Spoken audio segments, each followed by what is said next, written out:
Hello everyone, this is Sam of Historiansplaining. A historian tells you why everything you know is wrong. This will be a post for patrons only for 1 year, and this is Myth of the Month, number 22, Culture. So this subject, what I would call the myth of culture, is something that I've had in mind, that I've made notes about for several years actually, and I haven't spoken about it specifically until now, because even more so than other myths that I've discussed before, like the Enlightenment or capitalism, I think that the myth of culture is really, I think, the defining myth of our time in more than one sense. Firstly, in the sense that it is so pervasive, it is so ubiquitous, it is used to explain the whole range of phenomena that can't be more conveniently attributed to or blamed on some more immediate cause. Anything that's confusing us about people's health or politics or crime can always just be thrown at the feet of culture. It's because of culture. At the same time, culture is also held up as this great sort of sacrosanct sphere of sacred traditions and practices that are beyond question. It is used to kind of express everything that we both love and hate about modern life in the 21st century. I also would say it's the defining myth of our time in the sense that it is so undefinable. It's the most nebulous, the most vague, the most unbounded of these kind of explanatory buzzwords that we regularly invoke.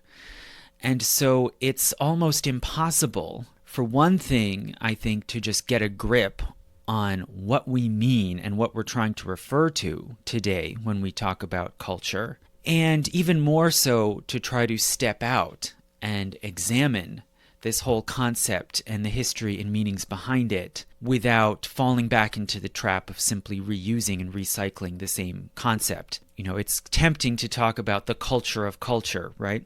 But I will resist that temptation, as I have generally done. And some of you may know there has now been a long history not only of ideas and arguments about culture in quotation marks, but also critiques about the culture concept. So I'm hardly the first one to come along and try to in some way deconstruct this idea and hold it at a critical distance. For example, the historian James Clifford wrote a book in 1988 called The Predicament of Culture, and he wrote in it that, quote, "Culture is a deeply compromised idea I cannot yet do without," end quote.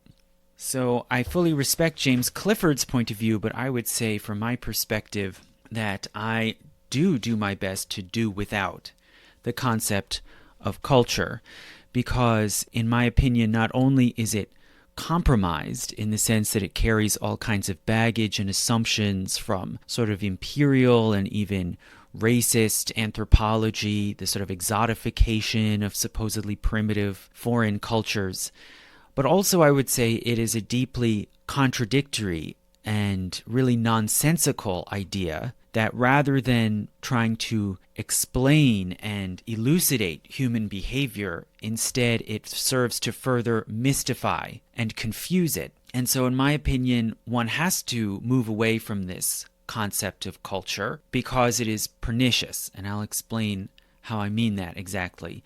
But in my own writing and in these lectures on this podcast, I generally avoid using the word culture. Now, I do invoke it now and again, only in its older sense, what I would call the pre-Victorian sense of the word, in which it simply refers to highly cultivated skills and art forms. So one can talk about Russian high culture. One can also talk about folk culture or popular culture, meaning art forms that are produced and shared among the folk or the populace. So I have used the word occasionally in that sense, but I try to keep it strictly limited only to that. Outside of that, I do not use the word culture. If I'm talking about traditions, I say traditions. If I'm talking about habits or customs, I say habits and customs, and so forth. I try to be specific about the particular kinds of human social behavior I'm talking about. I do not use this vague, catch-all, and, in my opinion, distorting word culture. Just for example, you can listen through to my previous lecture that I posted just over a week ago on the decline and fall of the Ottoman Empire, which was a highly complicated process involving power, politics, faith, language, ethnicity. And you can correct me if I'm wrong, but I believe that through that entire lecture, I never once used the word culture because, in my opinion, it's not necessary and it's actually destructive. Now, why is that? What is it that I think is so pernicious about this myth of culture? Well, much like other myths I've discussed, but I would think to an even greater degree, there's a tremendous gap, really a chasm, between, on the one hand, the connotations that the word carries, connotations of scientific precision and objectivity, as opposed to, on the other hand, its actual usage in modern English, which is highly ambiguous, subjective, and imprecise.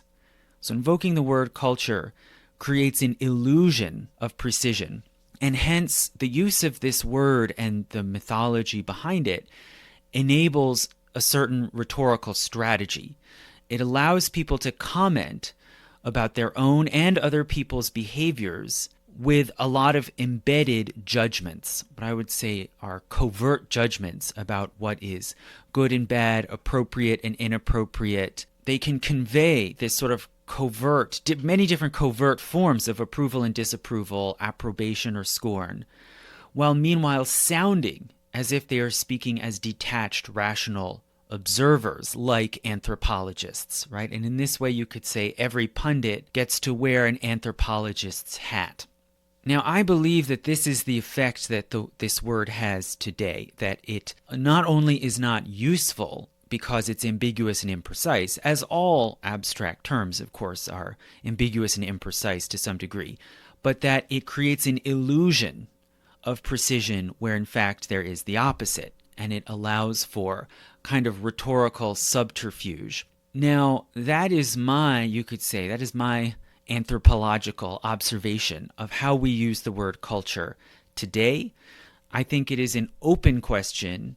Is this always what the concept of culture was about? Now, I'm going to suggest that that is the case, that at least since the late 19th century, when the anthropological culture concept started to take shape, that has always been the purpose or the end that it really serves. And it's merely, what we've seen today is merely the sort of multiplication of different applications of this concept for different rhetorical purposes. But I will leave that as an open question to consider.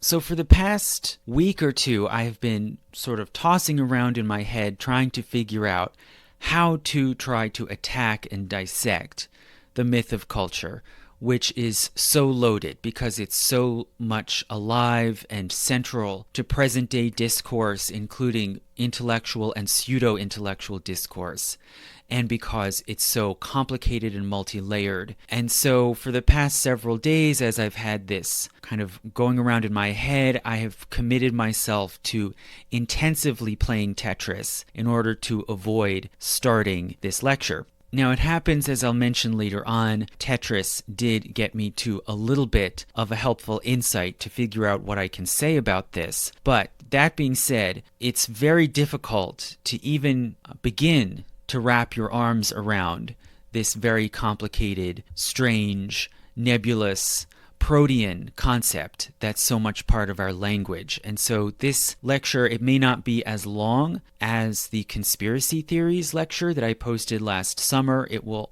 almost certainly be shorter than that. It cannot be exhaustive. It cannot be complete.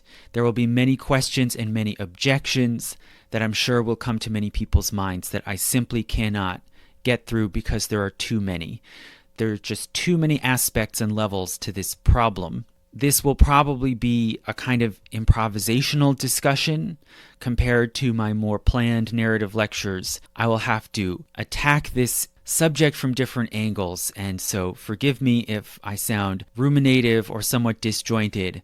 I'm trying to circle in towards some central points about culture. So I just will start firstly by pointing out some patterns and aspects about how we use this word today and how much meaning and freight it seems to carry that we do not examine or unpack, that are left implicit in our everyday talk.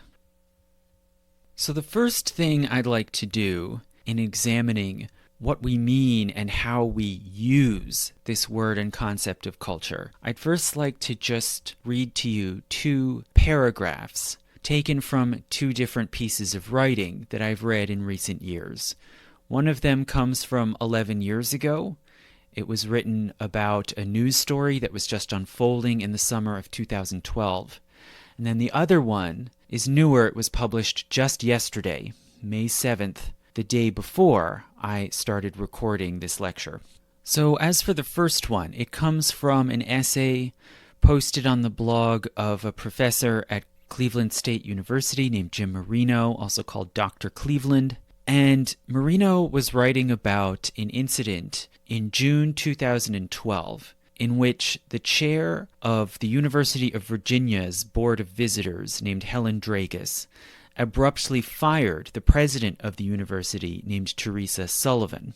And reportedly, this firing came out of the blue, but it happened because Helen Dragas wanted the university to adopt a new budgeting plan, which would take money away from small departments that were relatively budget efficient and move those funds into bigger, flashier departments such as the medical school, which tended to be money losers, but which could attract attention and publicity. This is sometimes called the so-called Spires strategy. And it seems that Dragas wanted UVA to move in this direction and also to spend more money on attracting famous star faculty.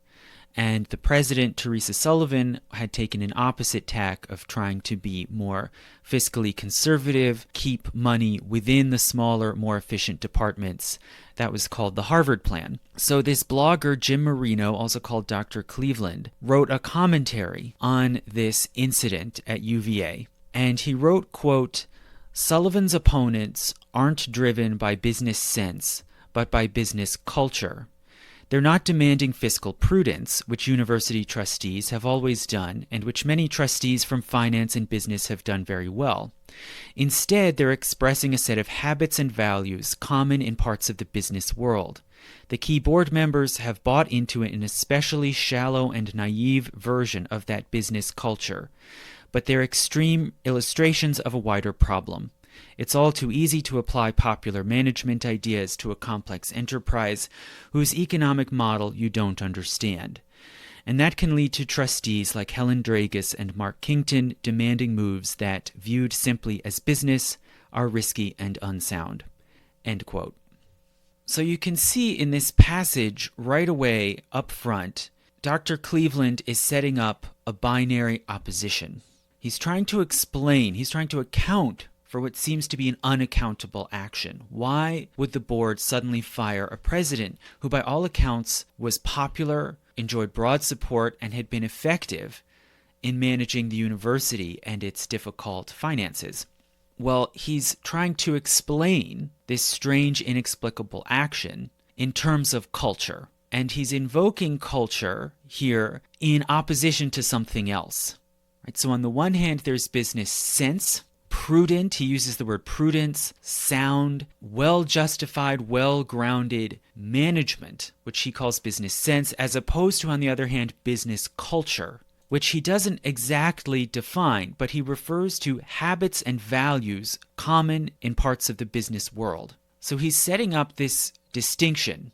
On the one hand, there is sense, which is conscious, reflective, rational, well-founded, and on the other hand, there is culture, which is merely absorbed from a social environment, which is unreflective, unexamined, and you could say irrational. So this, I think, is illustrative of the very common way in which the word culture is used today.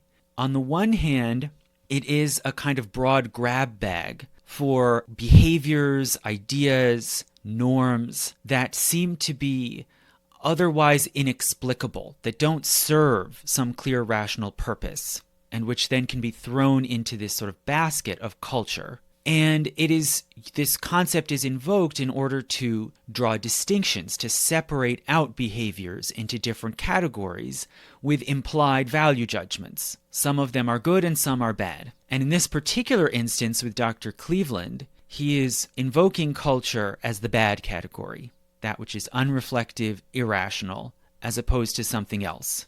Now, this scheme, scheme of categorization that Dr. Cleveland is using, it's not unique. Other people sometimes invoke culture in a similar way. Right? We have to get over this toxic workplace culture in this sort of judgmental way. However, the exact same word can also be invoked to refer, often without definition or elucidation, to totally different categories of behavior. It can be applied almost willy-nilly with positive or negative connotations. This is the sort of thing I'm talking about. One can bring in the baggage and the freight of one's value judgments, attach them to this sort of moving, shifting, often contradictory category of culture, and sneak them in with the appearance of being somehow objective or just a detached, rational observer. Dr. Cleveland actually has the virtue of giving some basic illustration or elucidation of what he means by culture. He does at least invoke norms and values or habits. So compare that usage of culture, on the one hand, that we see in that post from Jim Marino or Dr. Cleveland, to this other passage that I mentioned before, which was just published yesterday, May 7th, 2023. And it comes from an article written by an Anglican priest in Canada named Benjamin Crosby and published in Plough magazine, which is a magazine that often discusses religious and spiritual matters, which I sometimes read. And Crosby's article is titled, "Is Congregational Singing Dead? It's Time to Make Church Music Weird Again." And the article contains this passage. He is discussing the remarkable success of the Protestant Reformation and how is it that so many people of different backgrounds and classes in the 1500s embraced the Protestant message. And he argues that central to that is the practice of collective singing. And he writes this paragraph, quote, "What explains the Protestants' success? Pedigree argues that they built upon a robust culture of communal singing in a way which Roman Catholics of the period largely failed to do. Singing was woven into the fabric of early modern European culture, at work, at home, in the field, while traveling, while gathered at the marketplace or in inns or taverns, really anywhere and everywhere. The genius of the Protestant pioneers of congregational singing was to take this musical practice and make it a part of public worship and religious identity. People were used to singing. They liked to sing. And the early hymnists used this to enrich people's worship of God and strengthen their allegiance to the Protestant cause." End quote. So you may notice here, Benjamin Crosby just used the word culture twice in 2 consecutive sentences. And he uses it to refer to totally different things in each sentence. So the first time he talks about Protestants building up, quote, "a robust culture of communal singing." So this is an interesting usage of culture, which all of us have seen many times by now. Culture of blank, right? Culture of success, culture of poverty, culture of violence. This construction, culture of something, can take that, whatever that phenomenon or practice is, and imbue it with a sort of life of its own, that it becomes this sort of living organism, right? So there's such a thing as a culture of communal singing. It's not just a thing people did or do. It's not just a practice or a habit. It's now a culture unto itself.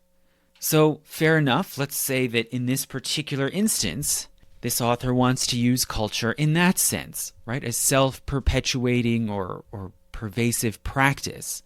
Well, in the very next sentence, the same author writes, "Singing was woven into," so now he's just using it as a gerund, right? Singing, an activity, was woven into the fabric of early modern European culture. And then he goes on to list the different settings in which it took place and how ubiquitous it was at work, at home, in the field, etc.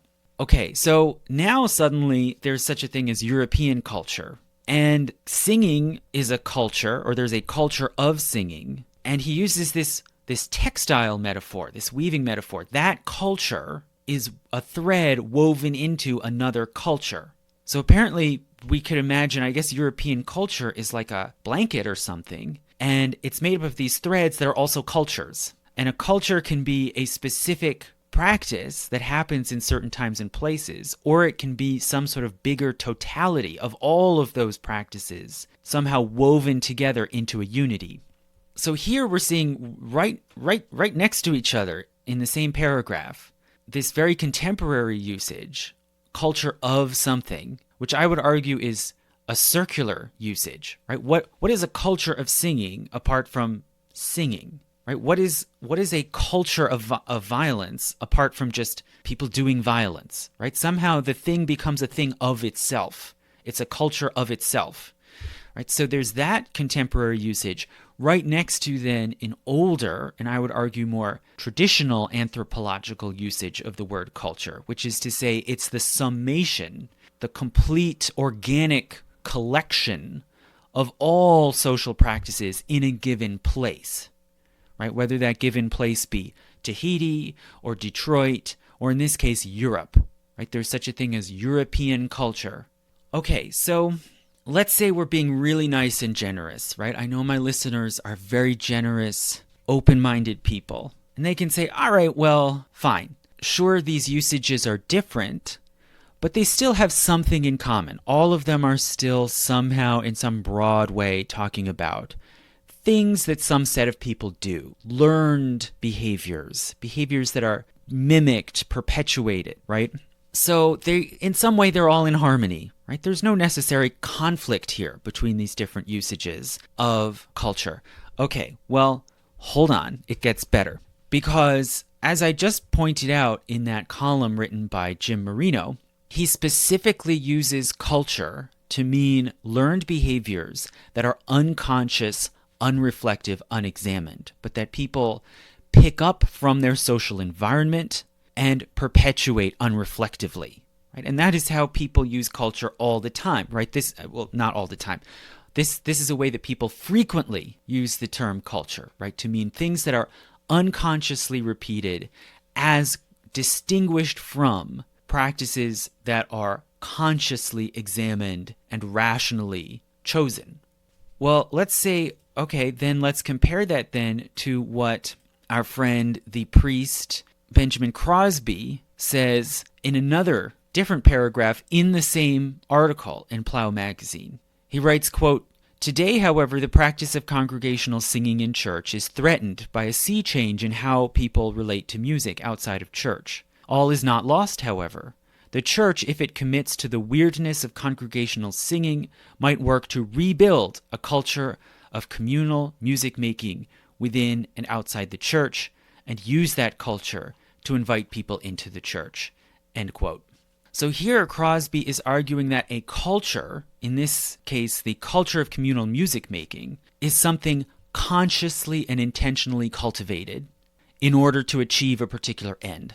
So in this case, he's basically invoking it to mean precisely the opposite of what Jim Marino was saying. A culture is something that perpetuates itself without intentional or rational reflection, that people simply carry on almost like you could say a mind virus. So culture can actually be used to refer to almost opposite categories of behavior. And this in fact happens, I would argue, all the time. We are constantly invoking and deploying this concept and category of culture to convey completely contradictory things. And yet we allow these contradictions and tensions to slide because the word culture gives this sort of protective veneer of anthropological, science-y analysis. Right? You sound very science-y when you talk about culture. But when you peel beneath the surface, it means anything and everything. Okay, now all of that being said, I'm sure that many of us listening to this are rushing in right now and saying, sure, fine, there are different usages that people deploy, but there is a correct dictionary definition of culture. Shouldn't we be able to look into a dictionary or an anthropology textbook and simply get the real definition of culture, the way it's supposed to be used? And furthermore, they might even be saying the real meaning of culture is all-encompassing and all-inclusive. All of these different practices and actions and behaviors that I'm referring to should all fit under this big umbrella of culture. Okay, well, firstly, yes, there are dictionary definitions, and don't worry, we'll get to them. But firstly, I'm going to look back to an early effort to define culture in the anthropological sense, which was published in the landmark book called Primitive Culture by the anthropologist E.B. Tylor back in 1871.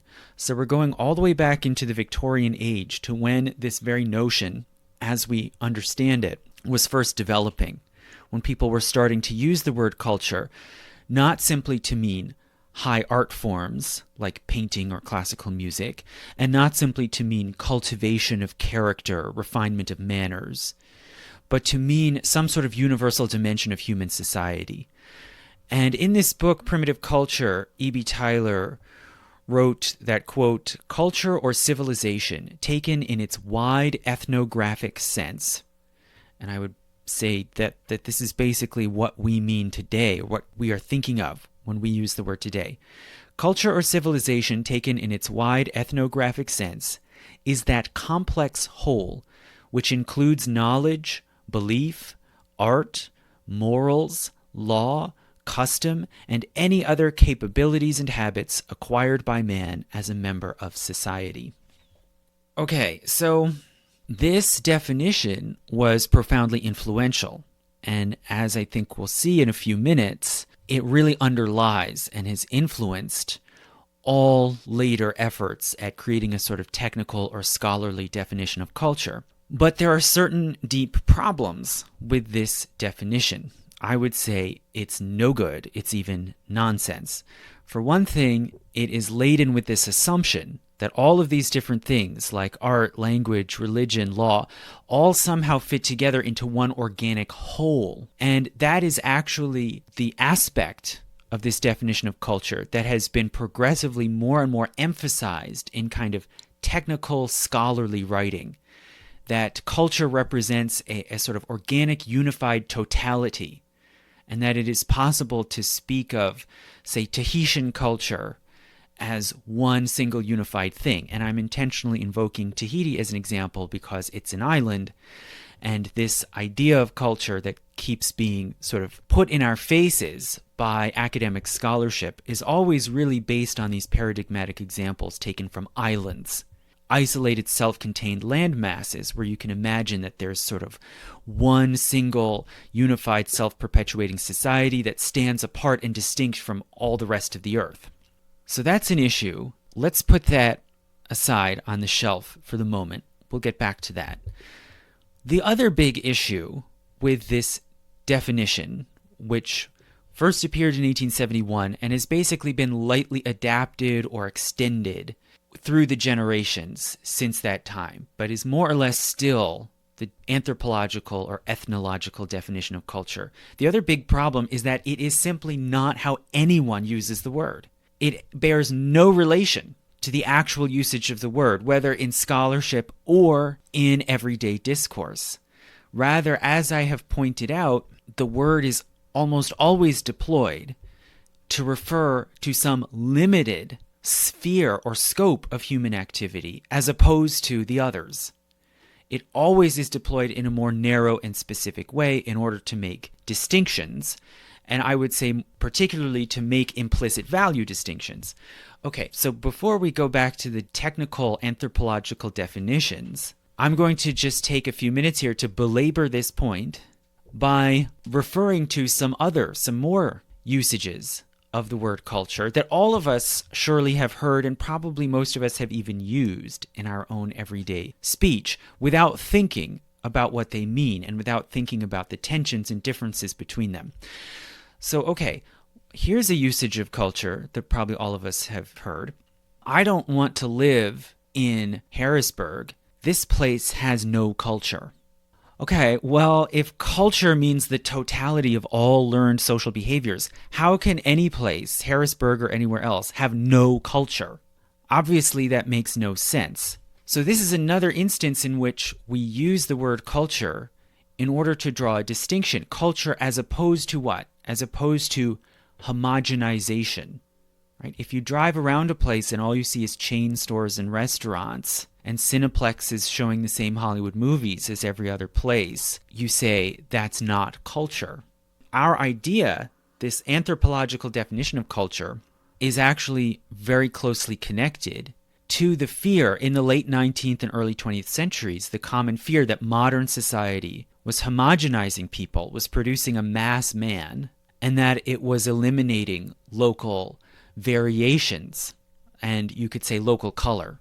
Right? And that sort of sense has now been passed down to us in this kind of, you could say, a bastardized form, right? As this distinction between having culture in the sense of local color, authenticity, right? Baltimore has culture. Look at their weird foods and their street festivals and their traveling street peddlers with horse-drawn carts. This is so much culture as opposed to some other place that lacks it.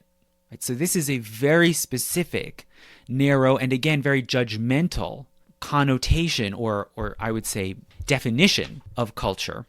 And this particular definition also can be extended and exaggerated and intensified to the point that it can mean practically the opposite of other meanings of culture that we also use every day. So just for example, the rapper who is called Charlemagne the God has a podcast called Brilliant Idiots, or he and his friends have a podcast called Brilliant Idiots.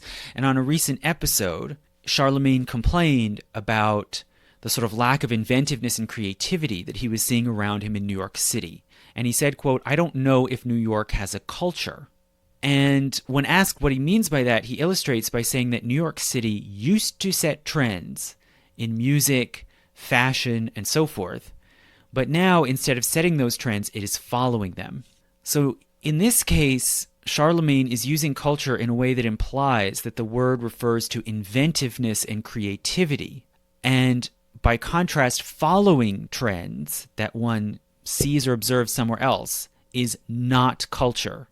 So hence, culture in this sense is almost the exact opposite of what Dr. Cleveland was talking about, where he says culture is things that you unconsciously pick up from the environment around you and reproduce without reflection. Here, Charlemagne is saying, no, culture is where you are creative and imaginative, and when you follow the trends that you see around you, that is not culture.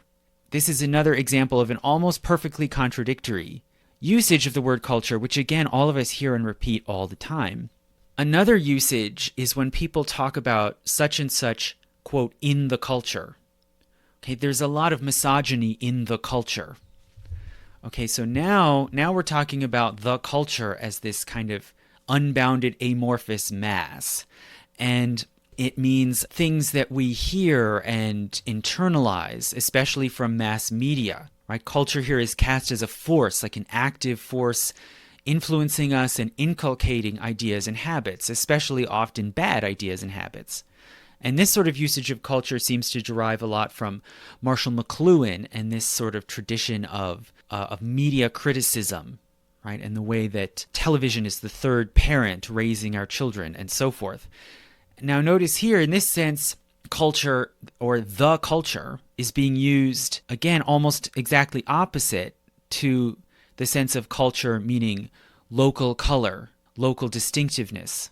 Right? This place has culture as opposed to mass homogeneity. Well, now the culture is the mass homogeneity, right? So we have, whereas you could say, well, cultures are small strands woven into a bigger textile that's also culture. In this case, we have two cultures that are opposing one another, right? There's local specificity versus mass homogeneity, both of which are called culture. Now, another very common usage, which also was developed and deployed in anthropology, and which we might think of as kind of the most common, the most central usage of culture in the ethnographic sense, is talking about this culture as opposed to that culture, specifically connecting a culture to a regional group or tribe. So this is like when we talk about the culture of the Comanche tribe, or Japanese culture, or Chilean culture. Now, this is perhaps you could say the most defining sense of culture that we most often think of if we're asked, what is culture? Right? We think it means the practices, the beliefs, perhaps religion, perhaps language, that somehow unify a society and make it into an organic whole. Well, there are many, many problems and pitfalls of this usage of culture, and I can't even repeat and go through them all. There are some that many historians, for instance, have pointed out. It ignores change and evolution and ruptures. It ignores important divisions within these societies. When you talk about Japanese culture, are you talking about people in Tokyo, or are you talking about the Ainu, these indigenous people who have very different traditions and customs and who are generally hated and shunned by the majority of the Japanese? Is that what you mean by Japanese culture? It ignores political divides, class divides. And how can you talk about Chilean culture, for instance, when, let's say, a wealthy business owner of Spanish extraction in the capital city of Santiago might have completely different beliefs and a completely different agenda and come right into conflict, even violent conflict, with, let's say, indigenous people in the Atacama Desert? And then even if we talk about that indigenous tribe, are you talking about the young generation or the old generation, who also might have completely different agendas and come to blows? Are you talking about men or women? And all of this can be very important when you pick out a practice, like, let's say, for instance, if you observe a society in India and you talk about the devadasis, these basically temple prostitutes in the temples who are often forced or severely pressured into serving as prostitutes and to raise money for a temple. If you call that Indian culture, does that mean that therefore you're approving of it as a necessary or inherent part of that society, even if the women who are forced into it hate it? So it can erase power, oppression, conflict, and so forth. Now, that's all well and good. Those are critiques that many have made of the culture concept that other scholars, anthropologists, sociologists have tried to incorporate into this expanding notion of culture. Something I want to point out, and I think is more important in this particular argument I'm making, is that this usage of culture, although it sounds as if you're talking about this complete all-encompassing whole, in fact, really you're implicitly excluding certain things. You're not only opposing Japanese culture as opposed to Korean culture or Brazilian culture, you're also implicitly selecting out a certain limited range of behaviors and labeling them as culture, and then dropping others out. So for instance, if we talk about Japanese culture, what do we think of? Maybe we think about rice and sushi. Maybe we think about Buddhist prayers in a temple. All these Japanesey things, right? And we think of those as Japanese culture. And meanwhile, there are all kinds of other things Japanese people do that are perfectly common all around the world. They go to sleep at night. They get up in the morning. They put on clothes. They eat breakfast. Many of them then go to work in a workplace. They provide goods or services to somebody else, and in return they get money. They use that money in order to pay for other goods and services, like perhaps a musical entertainment or a staged play. There are all kinds of things Japanese people do all the time that are in fact just like all kinds of other people, and in some cases like sleeping or drinking water or defecating or urinating or breathing. These are things everybody does, right? We don't say Japanese culture is breathing, right? If you invited an alien or an AI to write a report about Japanese culture and they said, well, Japanese people breathe thousands of times a day, we would say, no, you're getting it wrong, because A, that's universal. We understand it to be universal. Everybody breathes. You have to breathe. And we see it as biological, right? It's not culture, it's biology. Now, of course, you might step in and say, oh, but maybe Japanese people breathe in a certain way. Maybe they count their breaths in this way while meditating. Okay, fine, sure. But what you're doing there is you're implicitly saying the things that are distinctive to Japanese people count as culture. The things that aren't distinctive to Japanese people, that Japanese people simply do, but everybody else also does, those things don't count as culture. So there's this implicit binary opposition underlying this sense of culture, without which it wouldn't make sense. It would be an unusable word. The implicit distinction is culture versus nature, right? When you talk about Brazilian culture, you're by implication excluding those things that come from nature, that you perceive, whether rightly or wrongly, that you perceive and understand as prompted by universal human nature. And so this usage of culture in the sense of European culture or New England culture, all of this is resting upon, again, an implied exclusive binary, that this word culture only applies to a certain limited range of human activity as opposed to others, as opposed to something else. So in this way, I think there's an inherent conflict, right, between talking about culture as this organic whole that encompasses all behavior in a certain society or all of humankind, but then applying it to these specific groups of people and only selecting out the things that are distinctive to those people. Now, a derivative usage of culture that has grown out of this, and that is heard a lot in recent years, is some variation of, this is my culture, right? So this is another very selective deployment where people will describe something that they do or something that someone else does as that person's culture. It basically is, it serves a certain value judgment, right? It can put certain practices, like let's say certain religious traditions or practices of marriage and child rearing. You know, why do you spank your kids? Why do you make your kids go to Sunday school, etc.? Well, those things are my culture. Any number of things, family forms, food ways. And this has the effect of basically delimiting off those activities and practices as sort of sacrosanct or beyond criticism, right? And the assumption here is that cultures are so alien to one another that an outsider cannot judge.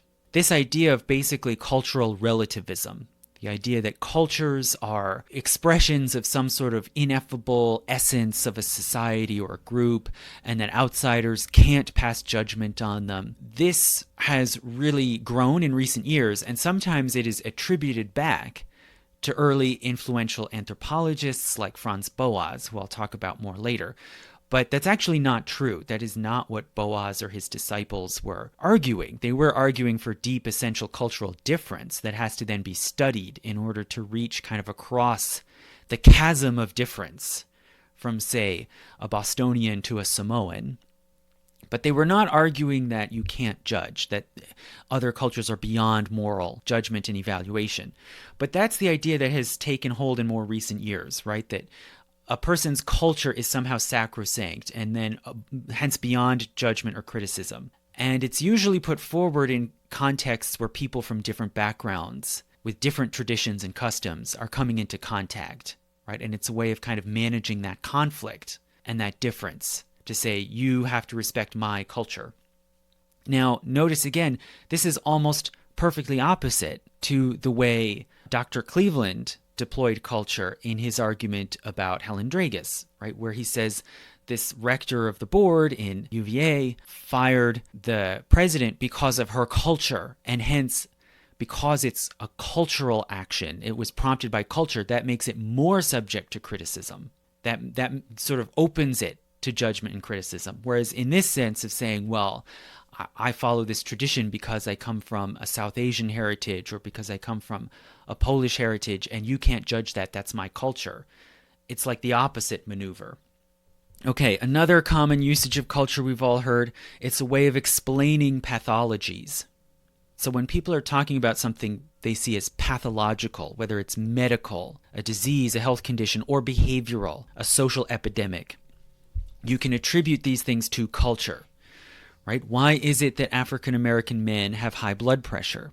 Well, you could say, well, it's because of culture. Right? So what you've done there is you've delimited out a certain social group, black men. Then you look at what is different about those black men that is somehow pathological, like high blood pressure or heart attacks. And then you try to diagnose the cause, right? Why is it that this particular population that you've selected out has this particular problem? And you can say, well, it's because of culture. And in this case, again, you're opposing culture to biology. You're saying it's not because of genetics, and it's also not because of external factors like housing conditions or air pollution. It's because of culture. And in this way, it can be a way of blaming the victim, to put it in negative terms, blaming the victim, right?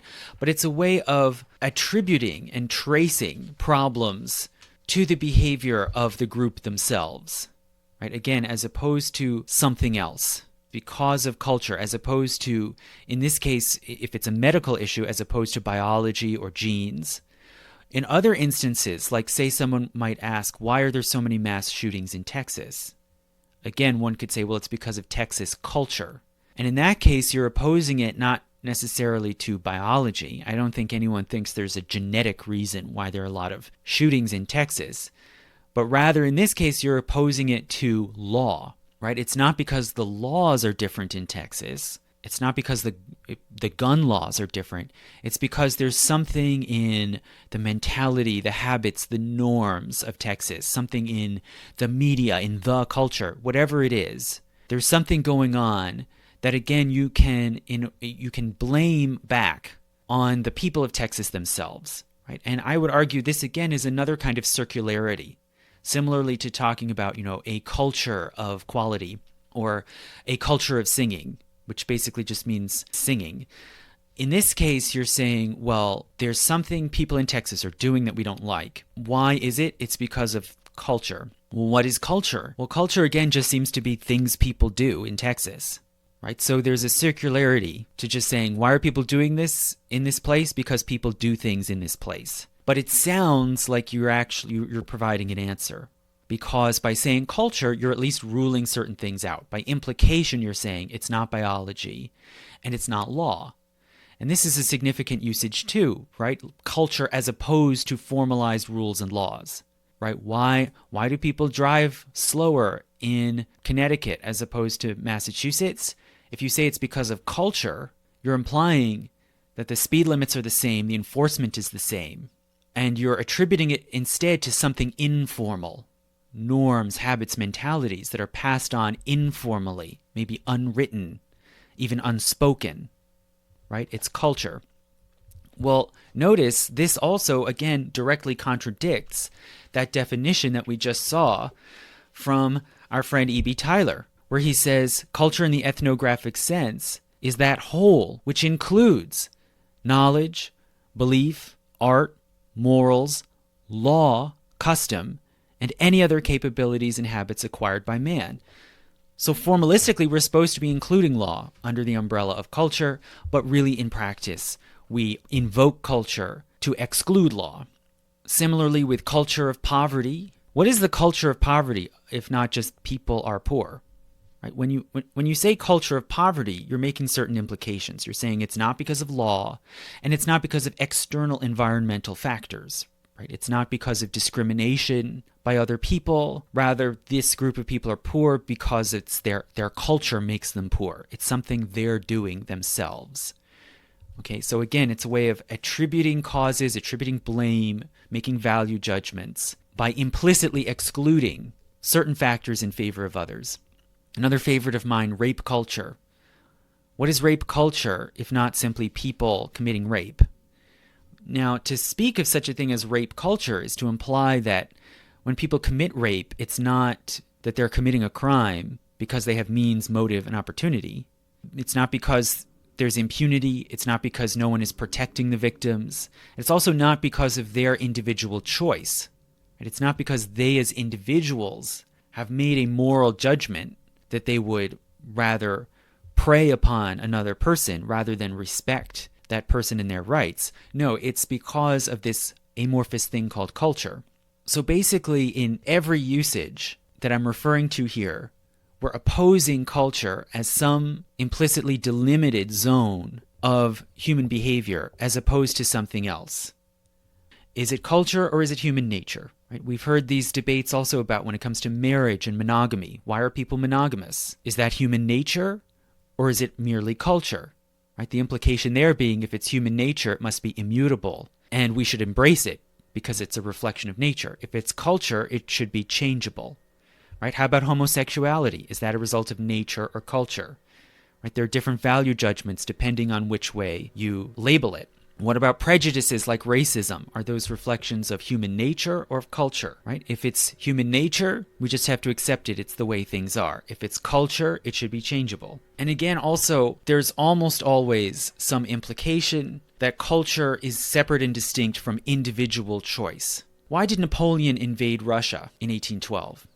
Different people might advance different answers to that. But if someone said, well, he invaded Russia in 1812 because of his culture, you probably would look at that askance, right? Okay, like he was trained as a military officer and, Europeans go to war a lot, but that can't account for invading that particular country in that particular year. You have to know the specific events and conditions of that moment in time. And you have to take into account that Napoleon made this decision, right? He was in command of this army.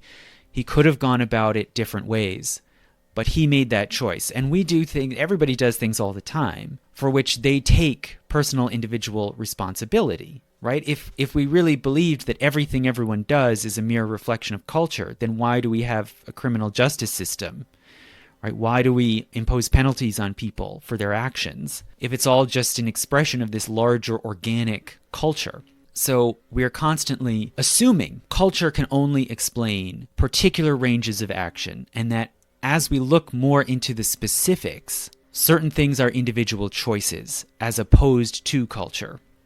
To just give an extreme example, if you see someone on the street in the city and a bus is barreling towards them and they leap out of the way of the bus, did they do that because of culture? I think all of us would agree, no, that it's nonsense to talk about that person leaping out of the way of the bus because of culture. The reason they did it is obvious and manifest. They had to get out of the way of the bus before they got hit. Now, what I want to argue, one of the things I want to argue here is that we can all see how it's nonsensical to talk about culture in order to account for why someone leaps out of the way of a moving bus. But equally, it's always nonsense when we try to attribute someone's actions to culture. That in fact, we are always doing this rhetorical maneuver of trying to judge and implicitly manage people's actions. Is it okay that Helen Dragus fired Teresa Sullivan? Is it a good idea for people in church to sing hymns? Right? We're always rhetorically making these value-laden arguments in what I would describe as a nonsensical fashion. By instead of explaining specifically what people did and why, instead invoking this sort of invisible, all-encompassing, totalizing entity called culture that somehow makes us do things, when in fact there's always a more real, specific reason. Now, one could say, okay, well, yeah, sure, the lay people do that all the time. But surely scholars are above that. Surely scholars are much more critical and discerning in how they use the word culture, and it must have some more actually useful meaning than that. Okay, well, I would say as a scholar, I'm hardly a leading author in any field, but having gone through a PhD program and read a bunch of scholarship, I would say no, scholars are just as nonsensical as everybody else in how they use and deploy this term. For instance, if you ask why do people engage in duels, scholars have often written, well, people in the antebellum South engaged in duels because they were part of an honor culture. Okay, I think you just mean honor, right? They engaged in duels because that was a way to defend their honor. And those people were people who cared about honor. Now, why do we talk then about honor culture rather than just honor? Well, basically, it's this form, again, of exotifying, right? Of saying, well, we today, as modern people, are smart and enlightened, and we don't believe in this silly thing called honor, right? It sounds ridiculous and archaic to us. So therefore, we can't then invoke it in order to explain what these people did without sounding ridiculous, without sounding as if we are somehow endorsing their beliefs and values. And so we create this kind of anthropological distance by saying, oh, well, they were part of an honor culture, right? They were these sort of exotic specimens of this world that we are aloof from, right? It expresses an aloofness. Those silly people believe in that stuff, and we can describe it almost like biologists describing an insect specimen and keep this sort of clean distance from it. Now, this usage of culture in scholarship, I would say, seems to be only growing, right? It's becoming more and more constant and pervasive and more weird and convoluted and circular.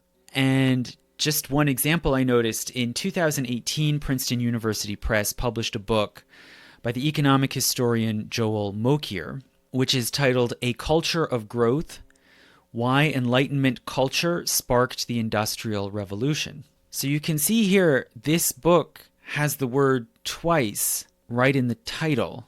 For one thing, it posits that there is such a thing as Enlightenment culture. Now, some of you may know my first myth of the month that I posted years ago was about the Enlightenment, which in my opinion, I argue in and of itself is not a coherent idea. All kinds of things happened in the 18th century, all kinds of ideas came up, there were all kinds of debates and fractures in the intellectual world and the Republic of Letters. I don't think there is any singular thing that you can pin down and call the Enlightenment. But now we have Enlightenment culture.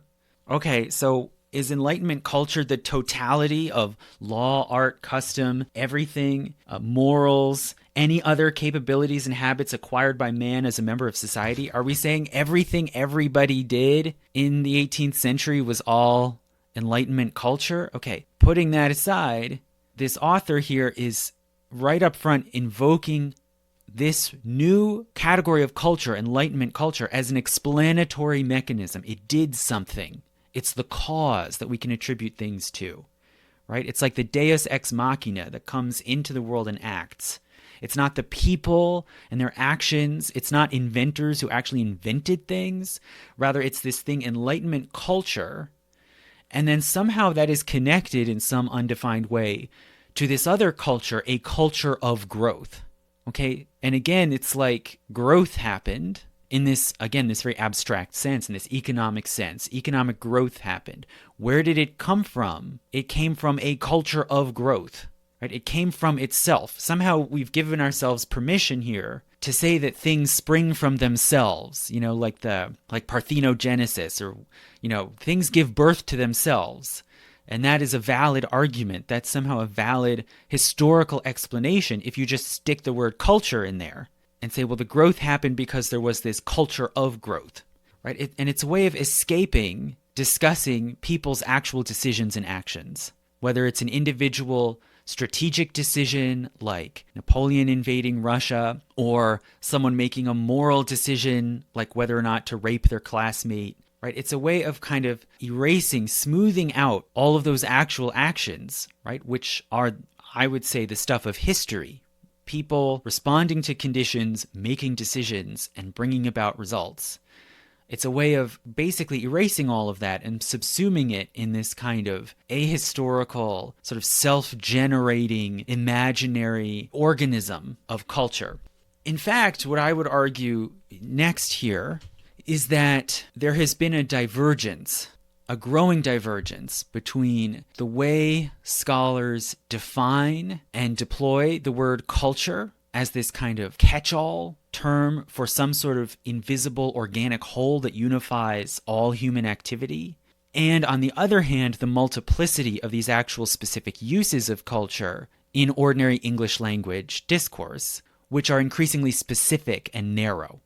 And the fact that the word exists on these two different planes, on this sort of lofty intellectual plane where it's sort of the word for anything and everything that explains everything, and then on the other hand, its usage in very specific debates and arguments about specific controversial topics, and where it's used to delimit out increasingly narrow specific ranges of activity, the fact that the same word shuttles back and forth, you could say, between these two planes gives it, I would say, this very deceptive rhetorical power, right? Where what seems to be sort of detached scholarly objectivity can be mobilized in current controversies, including current political and moral controversies. It is a word with remarkable political power as a sort of rhetorical sleight of hand. Okay, so I promised earlier that we would look at a contemporary, technical, academic definition of culture to see if it can clarify anything for us here. And I'm going to try to get, so this is from an open textbook called Perspectives, an Open Introduction to Cultural Anthropology, which was published in 2018 by the American Anthropological Association, which is an institution founded in 1902 by Franz Boas, by this great sort of godfather of American anthropology. So this is as close as possible to right from the horse's mouth. So what does this textbook say about culture? It says in the first section, quote, "Culture is a set of beliefs, practices, and symbols that are learned and shared. Together, they form an all-encompassing, integrated whole that binds groups of people together and shapes their worldview and life ways." So some important things about this definition right off the bat. For one thing, it is very close to what we already heard before from E.B. Tylor from 1871. The idea, the concept hasn't changed all that much over more than 100 years. And very significantly, both of those definitions use that same word, whole. But this newer one has gone even further. It's even more explicit and strongly worded, that this whole that we call culture is all-encompassing and integrated. So this is an organic unity, and it binds together the group of people that it's supposedly attached to, presumably a tribe or a nation or an ethnic group. So this definition, even more than the older one from the 19th century that we read before, this is a really totalizing definition of culture. And it includes everything that those people do. It is all culture. Another important thing to note about this definition is that it really isn't a definition. Not only is it a bad definition, it isn't one at all, because this really does not relate to how people actually use the word culture in practice. As I have explained at great length, the word is always deployed in some more narrow and selective sense, referring to some particular range of human behaviors as opposed to others. The fact that Greek people defecate, that's just considered a human biological function. Or you could say the fact that people walk. Walking, arguably, unlike breathing or defecating, walking is arguably a learned behavior. It's socially learned. But no one talks about walking as culture. You might talk about how much people walk, or where people walk, or how frequently. Kenyan people like to walk more than Bangladeshi people, blah, blah, blah. But just the mere fact that people walk, we do not think of or talk about as culture, because it's something everybody does, right? So, as I've said, this is really a completely wrong definition, you could say. It simply isn't how people actually talk about culture in practice. Now, nonetheless, this foremost institution of American anthropology is putting forward this definition, which I would argue is completely bogus. Why would they do that? Well, because this concept is the core underpinning of anthropology as a discipline. They have to maintain that there is such a thing. They have to maintain this assumption, this, I would say, ungrounded, unjustified assumption that in any given society or group, everything that everybody does forms some sort of totalizing, all-encompassing whole. That all the different customs or norms or practices that you might observe in a given society form some sort of organic, living, singular organism. Okay, so if that's the state of affairs where we're at least in my estimation, how did we get here? How did it happen that this concept of culture took shape and then only intensified through the years up to today and became more and more pervasive in everyday talk and discourse of all kinds. Well, so to go back to the beginning, the word culture comes from a Latin root, which originally refers to farming, agriculture, the cultivation of plants in fields or gardens. And fairly early on, during the Roman age, this word was taken up and applied in a metaphorical sense. And the first philosopher who had some influence and impact, who used this word cultura metaphorically for human behavior, was Cicero. And Cicero was very concerned about the perpetuation and stability of the Roman Republic, which he saw under threat from generals and would-be dictators, including Julius Caesar, who would eventually have Cicero killed. So Cicero wanted to argue that societies could be stable, maintain their laws and practices through cultivation of character and everyday habit. Cicero is the same thinker who used the word religio to refer to sort of everyday inhibitions or taboos, and argued that religio could be harnessed by the state to manage people's behavior. Right? If you invoked fear or reverence for gods or spirits or ancestors.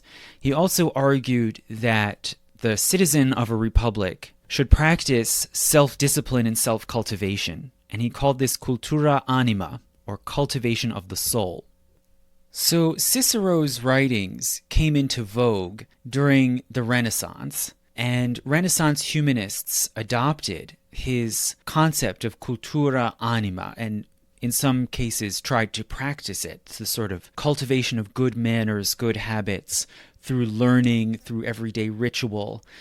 And this concept then passed over into vernacular languages, usually shortened. So in French, it became culture, in English, culture. And this is basically the sense in which it was used for several hundred years, although arguably the meaning began to evolve over the course of the 1700s, where it took on more of a social meaning, rather than simply referring to individual and internal cultivation of good character and good habits.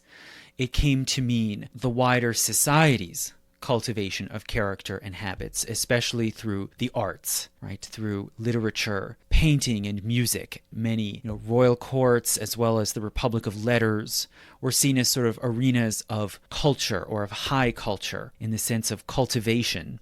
Now, after this Renaissance and early modern stage, it seems that the word, as adopted into German, started to take on a different and more expansive meaning. So the word appears in German as Kultur, Kultur, and Romantic German philosophers like Feuerbach and Schiller, they started to use Kultur to mean sort of the distinctive spirit or the mindset of a people, of a folk. So you can see how this, on the one hand, it's more populist, right? It's putting the place of this cultivation, vitality in the common people, and it has a kind of proto-nationalist bent to it. It also is closer to what we think of today as the meaning of culture, at least this anthropological meaning. Now, to the German Romantics, this could be taken as a sort of ineffable spirit of the people, spirit of the folk, but also it was still connected to the idea of character formation, right, and the inculcation of values and habits. And so Kultur became the arena of political contestation, especially then after the unification of Germany in 1871, which happens to be exactly the same year that this American anthropologist E.B. Tylor published his book Primitive Culture. And in Germany, it came to refer to control over education of the young, and hence the creation and shaping of a national character. And you may have heard Bismarck and his government, after the unification, engaged in what they called Kulturkampf, or struggle over culture, where basically the new government contended to wrest control of basic social institutions, especially schools and education, away from the Catholic Church. So in their view, the Catholic Church is primitive and backwards, and also it is foreign and alien to this kind of special, ineffable essence of the people, which is Kultur, which is the German way of life, or whatever you want to call it. They also often use the word Geist or Volksgeist, the spirit, the mind of the people, as almost the same thing as Kultur. It may seem as if, okay, here we have located the roots of this concept we call culture, but that's not quite true. And in fact, some who have studied in Germany have reported that the notion of culture that became current later in the 20th century is actually more distinctively American, and Germans often actually perceive it as being, in some sense, foreign and essentially American. So, for instance, and I'm stealing this quote and many other things from a really great book by Michael A. Elliott titled The Culture Concept, Writing and Difference in the Age of Realism.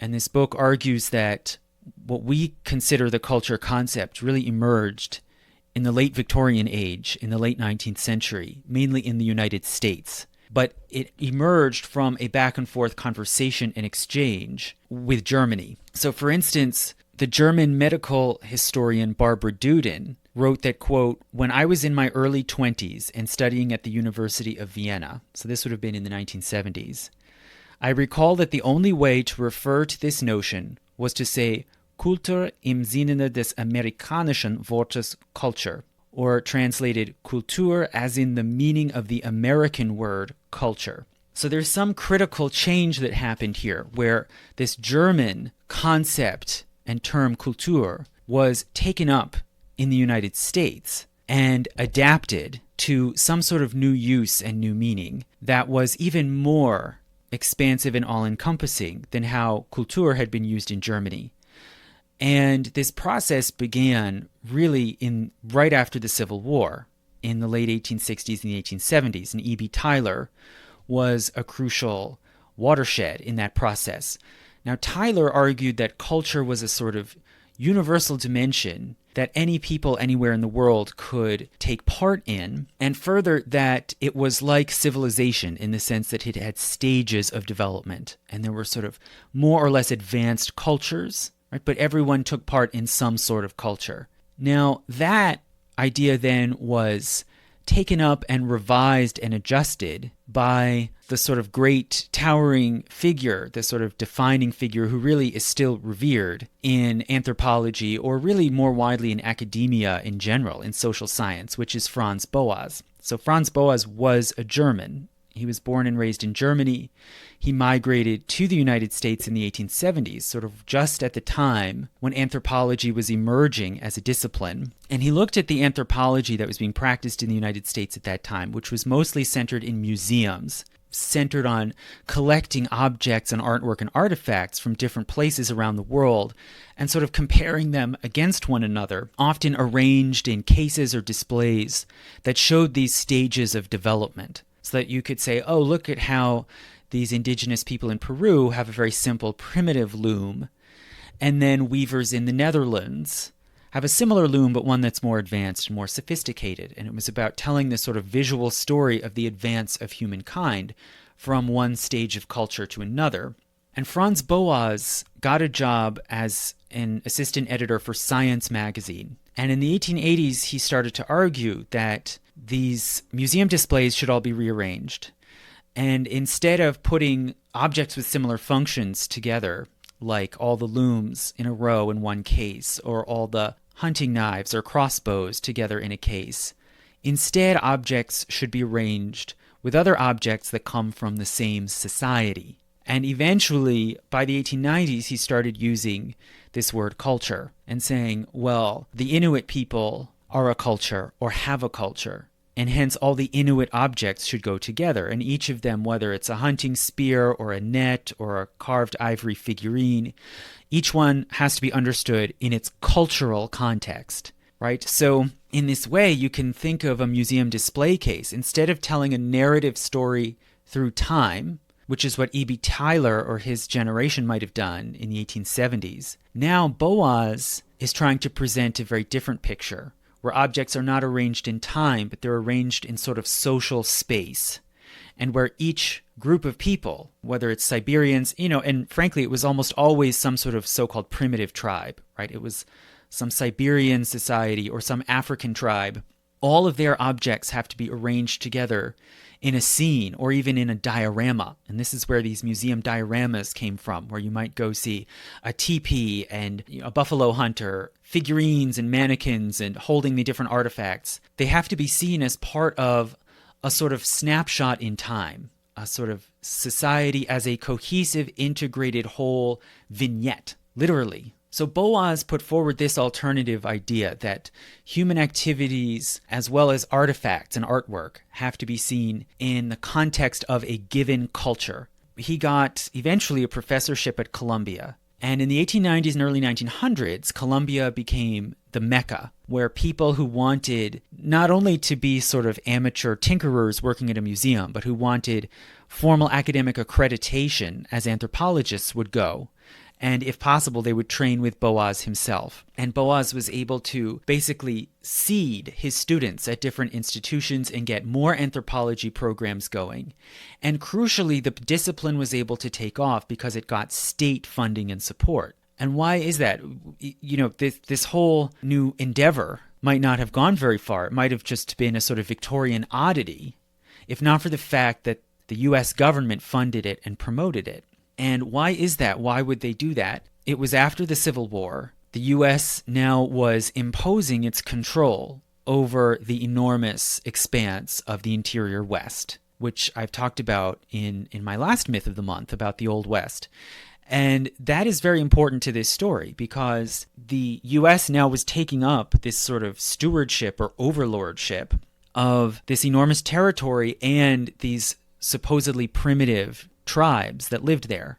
They were doing so just at a time when they were in terrible demographic collapse because of violence, because of loss of territory, because of disease. And many tribes and a lot of their languages and other traditions were dying out. And anthropologists argued that it was to the advantage of the United States to fund scholars and train them to go out there and study and collect the lifeways of these different tribes. And it may be that these anthropologists like Boas and his friends and contemporaries were purely beneficent in their motives and that they saw this as a kind of legacy to be preserved for mankind. But why would the government care? The government was engaged year after year in on-again, off-again conflicts and struggles to impose control over these tribes. And clearly the implication was that if you understand their peculiar worldviews, their peculiar habits, that will help you to deal with them and to control them.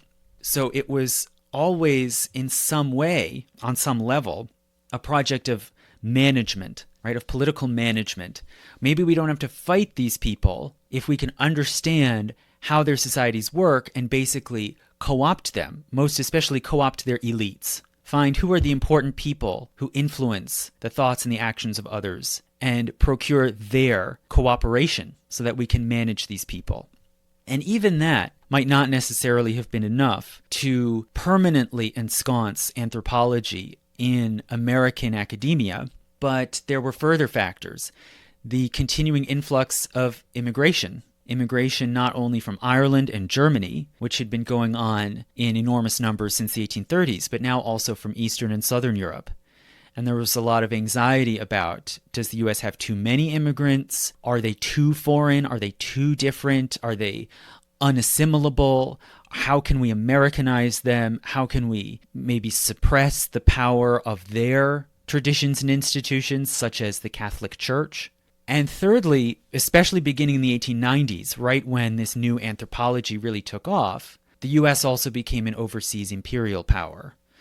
And very quickly took over Hawaii in the middle of the Pacific, and then further territories in the Caribbean and the Pacific and East Asia from Spain, such as Puerto Rico, the Philippines, Samoa, and after 1900 also the Virgin Islands. So now the U.S. is entering this kind of imperial contest with the other great global powers like Britain, France, and they have to decide what this means and how they're going to go about it. Americans, by and large, thought that they could be a different kind of imperial power, maybe a more humane empire, not as brutal and repressive as those old world empires. And how could they do that? They would do it by studying scientifically the people that they were ruling over and figuring out how to manage them. Now, again, I'm not saying Franz Boas and his students had that sort of reasoning in mind. They went to great lengths to show respect and consideration for these different so-called cultures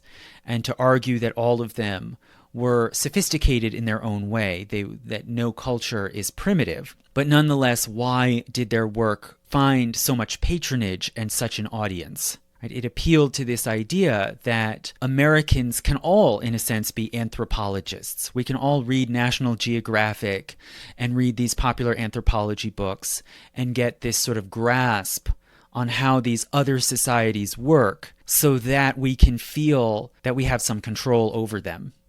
So Boas was tremendously influential in academia and also in founding the American Anthropological Association, which has become kind of the flagship of anthropology, arguably in the world.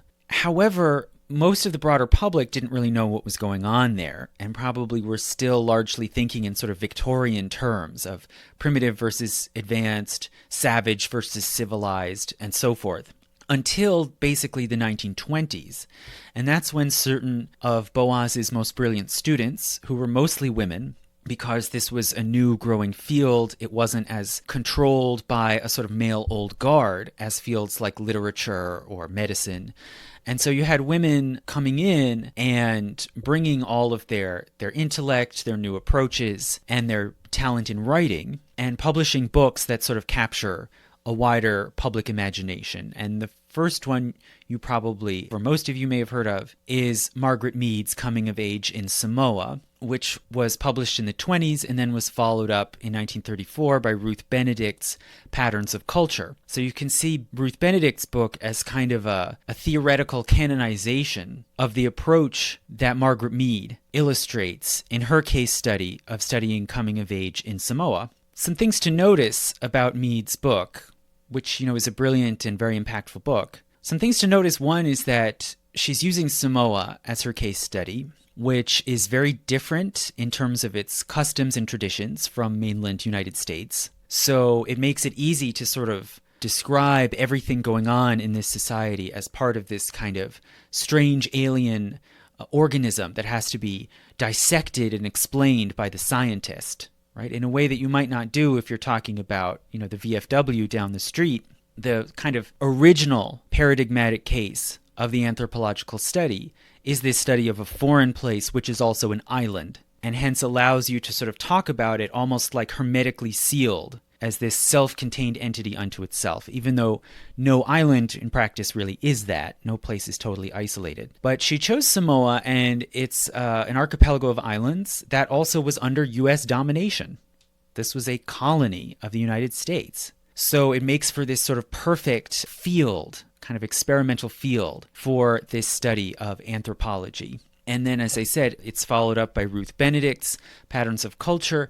And then also in the 1930s, it's followed up by Zora Neale Hurston, who also studied at Columbia with Franz Boas. She called him Papa Franz. And Hurston's approach was very much influenced by Boas and his idea of anthropology, and she said so. She said that he gave her, quote, the spyglass of anthropology, which she then used to observe her own community in Florida, which is where she was from. But her study was much more open-ended. She didn't try to pin down sort of clear laws about how a society like the town of Eatonville in Florida worked. And her colleagues described her work as more journalistic or reportorial and not properly anthropological. And, I don't know exactly why they said that, but one could speculate that it was because she didn't feel it was necessary or proper to come to some sort of definitive pronouncements about this is how a town in Florida works. It was more just an accumulation of observation. So she never got her PhD in anthropology. But she did reach this wide audience in the 30s and 40s, and then again when her work was rediscovered and revived from the 1970s to today. And so all of these disciples of Boaz have all sort of extended the reach, the impact of anthropology and of the concept of culture into this wider sphere, especially of American discourse. And it's from America that this idea then traveled back to Europe and struck people as something distinctive and American. And really the next crucial kind of generational shift or development in the meaning of culture was driven first by a French scholar, Claude Levi-Strauss. And he was an anthropologist roughly in the Boasian vein, but he actually also made a further change, you could say really an intensification, almost a purification of the idea of culture as compared to the way Boaz and his students used it. So Boasian anthropology is roughly speaking functionalist, meaning that when they find a certain practice or institution, they tend to account for it by finding some sort of practical purpose that it serves in that society. And that might be a social or political function, like why do people celebrate Carnival? And why do rich people dress up like servants and servants dress up like rich people? Maybe because it's a way of letting out tension and class resentments that build up over the course of the year. You can have this sort of 1 week where everyone gets to play act at switching their roles, and it releases some of that frustration or resentment. Or why is it that in most societies a woman can only marry one man, but in Tibet a woman can marry several men as long as they're all in the same family, like brothers or cousins?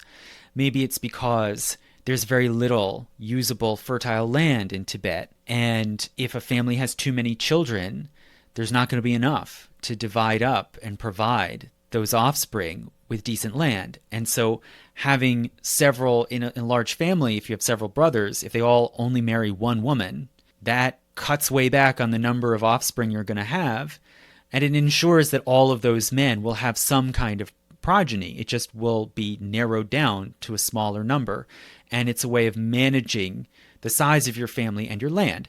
So these are the sort of functionalist explanations that anthropologists often come up with.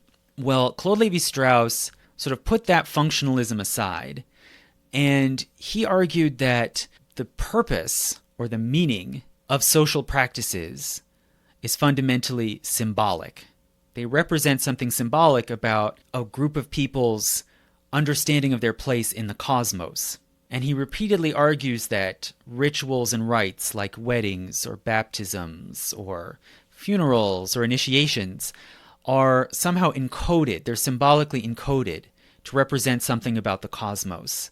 The bucket of water represents the underworld. The torch represents the heavens. When you walk between the torches, that shows you're passing into a spiritual state, etc., etc. It's much more metaphysical.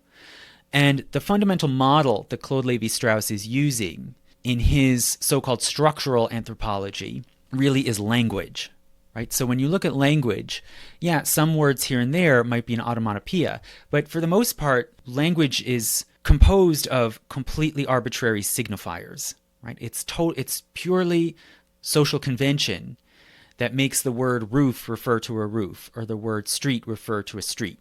And each of these words only has meaning in relation to other words.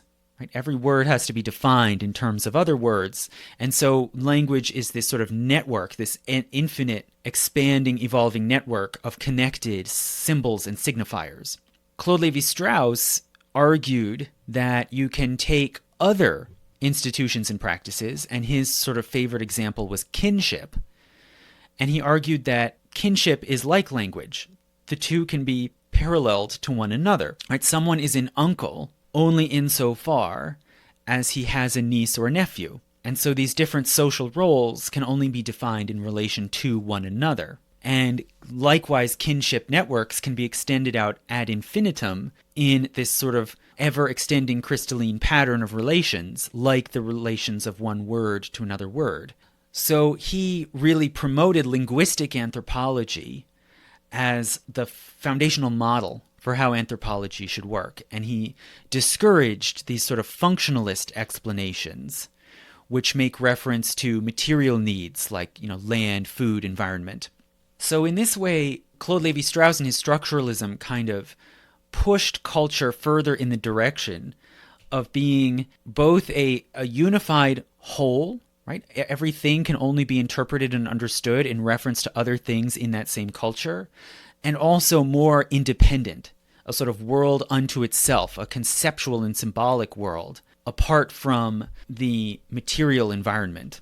So Claude Lévi-Strauss and his structuralism arguably are sort of the French variation, you could say, the most kind of Cartesian, purely abstracted model and understanding of culture. And there were many responses. Right? There have been many critiques. For one thing, Lévi-Strauss got into a dispute with Jean-Paul Sartre, the existentialist philosopher, who argued that Claude Lévi-Strauss was robbing people of sort of individual agency, right? And you can see the kind of eruption of a dispute over this split between culture and individual choice, right? Sartre argued that no matter how much you're immersed in your frickin' culture, you can still come up with your own ideas and make your own decisions. And that Lévi-Strauss kind of had no space for that in his theory. Another response was post-structuralism. Jacques Derrida famously challenged Claude Lévi-Strauss at a conference very late in the elder scholar's life, saying, well, you're claiming that there are these sort of inherent deep conceptual structures that you can see in cultures, but none of them are really that coherent or consistent, and basically argued that Claude Lévi-Strauss was sort of imposing a greater degree of order onto things that were really open-ended and ambiguous, and often taking his own sort of assumptions about how, say, kinship works or how language works from his French experience and projecting it onto these other peoples.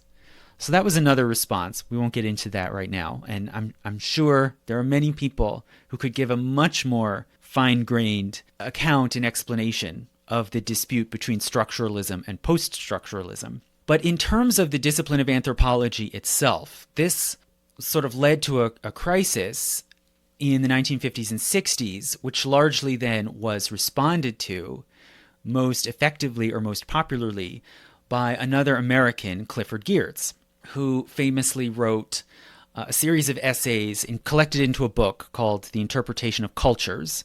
So you can see he's kind of following, to some degree, on Claude Lévi-Strauss, saying a culture is like a symbolic system that has to be deciphered like a foreign language. But he argued for what he called thick description, and he presented this practice of thick description as a sort of compromise or middle ground, where he argued, on the one hand, you can just give sort of bare physical accounts and descriptions of what people do, which by implication, that's what some of those early Boasian scholars did. They were just very sort of reportorial.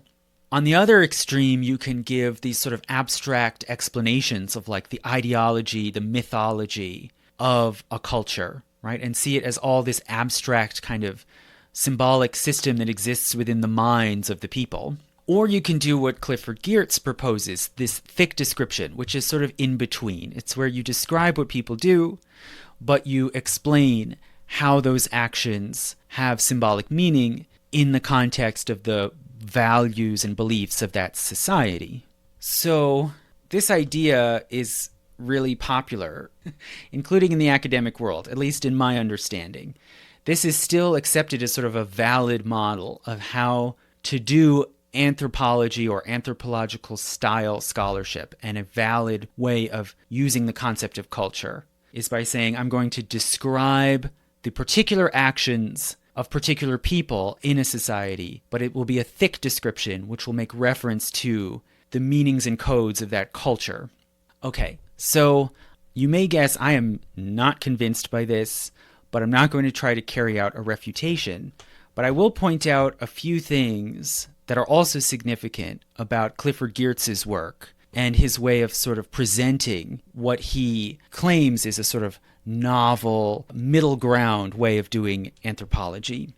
So his field work, because this, ever since Franz Boas, this has been the standard, is you're a real anthropologist if you go out into the wilds somewhere and observe those foreign people and embed yourself and get to know their world. He did his field work in Indonesia, specifically the island of Bali. And he does what basically all these anthropologists do over and over again, generation after generation, which is that they present a scheme or model of how to explain a culture, and as their paradigmatic example, they use an island, which is amazingly convenient, again, because it has this natural boundary, which you can then make reference to and say the stuff that happens on this island is part of this culture, in quotation marks, and stuff that comes in from someplace else is not. It's foreign. He uses this sort of famous essay that put Clifford Geertz on the map, is specifically an analysis, if you want to call it that, of cockfighting in Bali. And it's called Deep Play, Notes on the Balinese Cockfight. And in this essay, Clifford Geertz basically describes how cockfights are carried out and who bets on them and why. And he basically argues that cockfights serve, again, there's this sort of subtle functionalism. They serve a function in Bali because there are all kinds of rivalries and status contests going on. But according to the norms and etiquette of that society, you're not supposed to fight over those things openly. And so they can be channeled or sublimated into cockfights, and people pay a lot of attention. The cockfights that get the most attention, the most viewers, and where people bet the most money are ones where the owners of the two cocks are about equal in status. And so there seems to be a sort of status contest at stake there. So this is a very interesting observation that Clifford Geertz makes here. And Geertz does not claim that he got this point just out of his own brilliant insight. He says explicitly that he learned to understand the cockfights in this way by talking with Balinese people who basically understand and can tell you that that's the dynamic of how things work on the island. And so in this way, he shows that he's sort of gotten in, right? He's gotten this insight by making his way into the inner circle of Balinese society. And what is more, he tells this interesting story about how that happened, about how he was able to gain the trust and the confidence of Balinese people. So he and his wife had been regarded as sort of foreigners and held at arm's length. And they would go to cockfights and see the brouhaha that would break out around these spectacles and not really understand what was going on. And people would be unwilling to talk to him until one day they were observing a cockfight and the police showed up. And the police, he specifically explains, were not Balinese. They were from Java, that other island. They didn't care about or understand cockfighting. They just saw it as an illegal activity.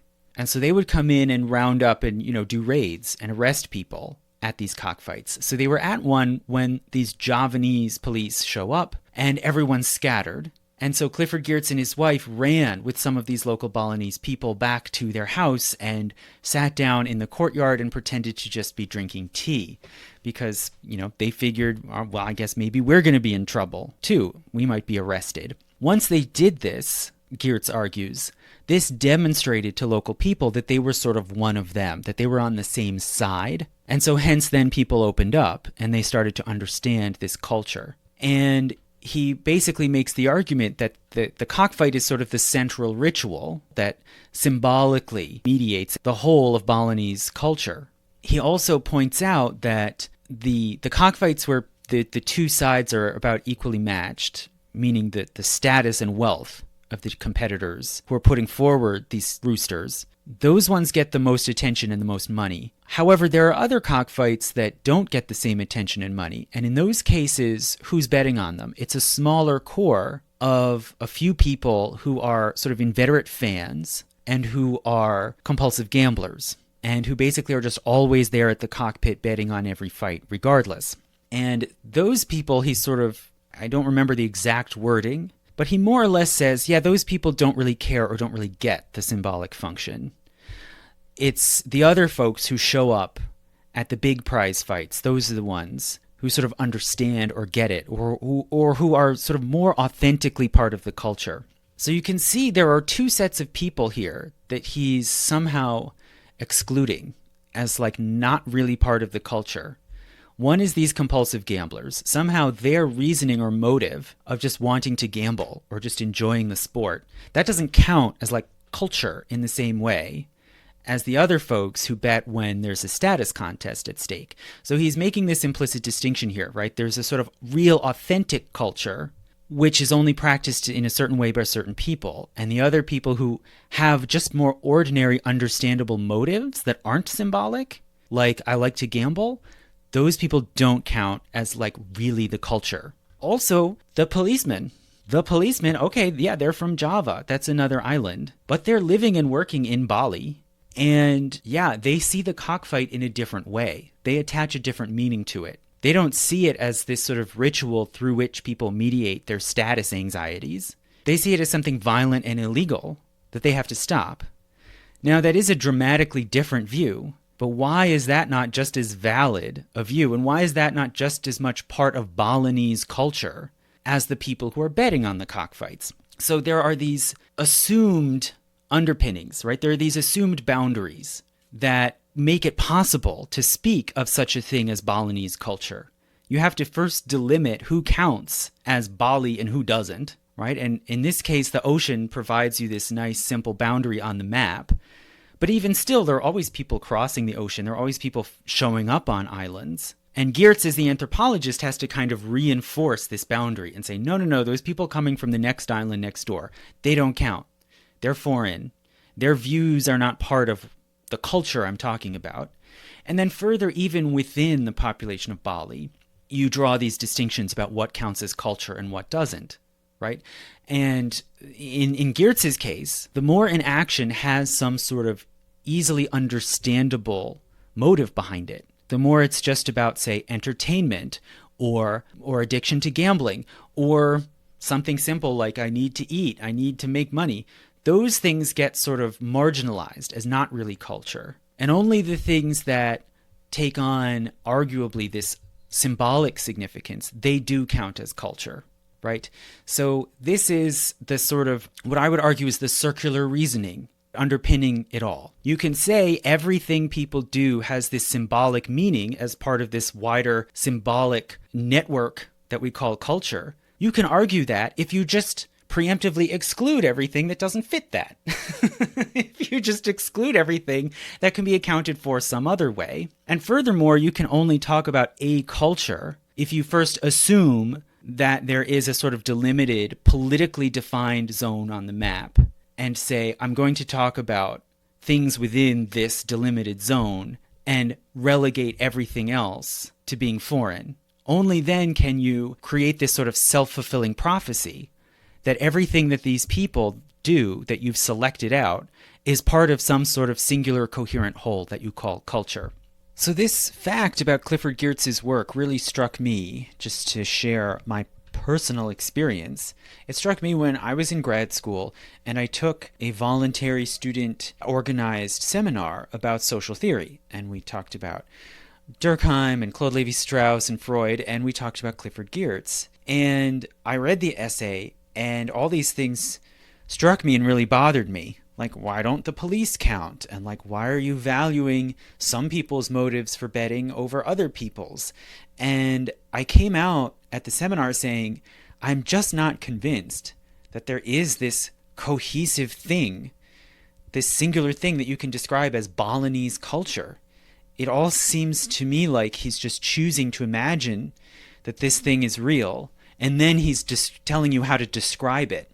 And another person in the seminar, who was very nice and open-minded, said, well, yeah, okay, but if we first grant that there is such a thing as a culture, then it follows that this is a good way of describing and explaining it. And I was like, well, but wait, but that's a big if. I'm not convinced by that premise in the first place. This all seems like a massive exercise in begging the question, right? You first have to assume that the conclusion is true so that then you can invoke it as a premise in arguing for that same conclusion. And so I was just left completely unsatisfied by that. And I think that this is significant because Geertz sort of put in this intervention where he redeemed the idea of culture, which had become kind of ossified and rigid under structuralism. And he kind of gave scholars, especially American scholars, this new permission to revive and keep using this concept. And I think that this notion and this approach to culture has actually continued to be powerful and pervasive especially in American academia since that time. And it's only expanded and I think spread out into popular and political discourse, especially after the end of the Cold War, when people are no longer framing things as a contest between capitalism and communism. Another way that you can then do social critique that sort of escapes that old Cold War model is by talking about culture.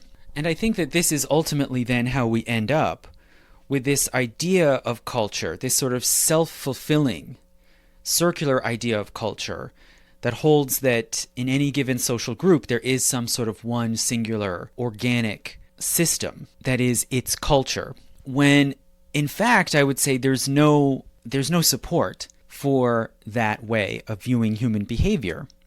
I don't think it's empirically supportable. For instance, let's say we take where I live. Right, just as an example, I live in New England. Now, people can talk about New England culture. You know, it's a phrase that comes up just as much as in reference to any other region or social group. You can talk about New England culture. Well, I would ask, what is New England culture? The English language. Okay, so English, that's a language that evolved in the early Middle Ages in Northwestern Europe, and with heavy influences from French and Latin. What's the religion? Well, the predominant religion is Christianity, which is a religion that developed in the ancient Near East and then spread from Europe and from Europe to America. What about the foodways, the cuisine? Well, you can imagine, say, a New England family putting on a Thanksgiving dinner, baking pumpkin pie, maybe serving cornbread, maybe stewed tomatoes, sweet potatoes. These are all New World, pre-Columbian American foods, and in many cases even prepared in ways that are borrowed from indigenous American foodways. How about the government? It's a democratic republic with a representative legislature basically modeled on ancient Greece and Rome. You know, that's why we have like a state senate, because it's mimicking the Roman Republic. So basically every element of what we call New England culture, if you want to posit that such a thing exists, that there is such a coherent thing as New England culture, every element of it, language, faith, government, food, clothing, it all comes from some completely different part of the world and has just ended up migrating here by some complicated historical process. And do these things somehow add up to some singular coherent entity? I don't see how they do. Rather, each element, each dimension of this supposed culture that we're living out here in New England is detachable. English is spoken by people in Africa and the Caribbean. Christianity, you can even be more specific. You can say Congregationalist and Episcopalian Protestant Christianity. That's practiced by people in New Guinea and people in Hong Kong. Each of these supposed cultural elements is fully detachable and can be adopted and adapted in infinite number of ways by any number of different people all around the globe. What we have here in New England is just the particular things that ended up coming here in different ways at different times. So if you imagine a map of the world, imagine, do the prime meridian problem, the sort of thing, if you were an alien coming from outer space, and you looked at the globe, you might be able to talk about certain features like the Pacific Ocean or Eurasia, but you would have no idea where the prime meridian was. That's just an arbitrary marker that somebody laid down at some particular point in history in order to divide up and make sense of the world. Well, suppose you were a space alien and you were to come down and someone asked you, divide up the world into cultures. How would you know where to draw those boundaries? How would you know?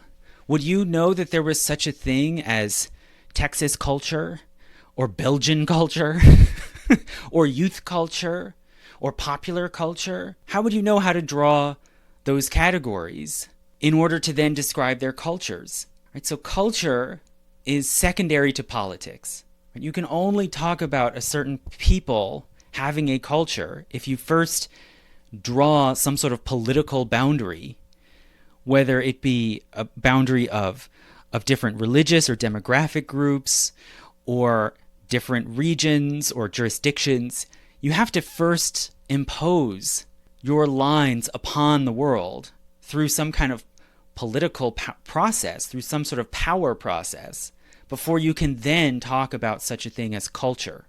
Right? So, okay, so what does this mean? So why am I being so difficult? Am I saying that people don't have customs or traditions, or that there's no language or food or clothing? No, obviously all those things exist. Those are all part of human life, and those have all been things that we have discussed and worked with and described over and over again through the centuries. It's just that through most of human history, we didn't talk about all of these things as all belonging to some sort of singular system called culture. That's the thing that's new. That's the thing that we've cooked up from the Victorian age. And moreover, I would say it's something that specifically Americans and Germans cooked up. And why is that? Why is it particularly Americans and Germans that gave us this idea of culture? Well, America and Germany have certain things in common. They were both modern industrializing powers in the late 19th century that entered into the imperial game, but relatively late, right? After Britain, France, Portugal, Spain had already been doing it for a long time. We were latecomers, and we wanted to be able to manage people, but to manage people in a way that was seen as more modern and more scientific, that would set us apart from those older, backwards imperial powers. Right? And that is where anthropology and the culture concept, I would say, came from. It came from this hope for creating a sort of nicer, better, smarter, more efficient imperialism, a modern imperialism. So what do I want us to do? I want us to, as much as possible, throw out the word culture, but at the very least stop and think before you use it and say, what exactly am I saying here? Can't I say this in a more precise or specific way that avoids these ambiguities and avoids all these implications? Why, if you're talking about norms, say norms. If you're talking about traditions, say traditions. Right? I posted a lecture several years ago also about Judaism. What is it and where does it come from? And again, I very studiously did not say culture. But there's Judaism, which is the laws and customs of the Jewish people. So I would say we need to disaggregate this concept of culture. We need to stop making this assumption. And even if you agree with this assumption, which I'm very skeptical of, but even if you agree with the assumption that all the norms, all the customs, all the traditions that anyone passes down or mimics or perpetuates anywhere is all part of this one unified organic thing called culture, even if you think that, it still doesn't hurt to just be more specific and just to say, wait, are you talking about a law? Are you talking about an unconscious habit? Which of these things do you mean? So that people can understand the dynamics that you're describing.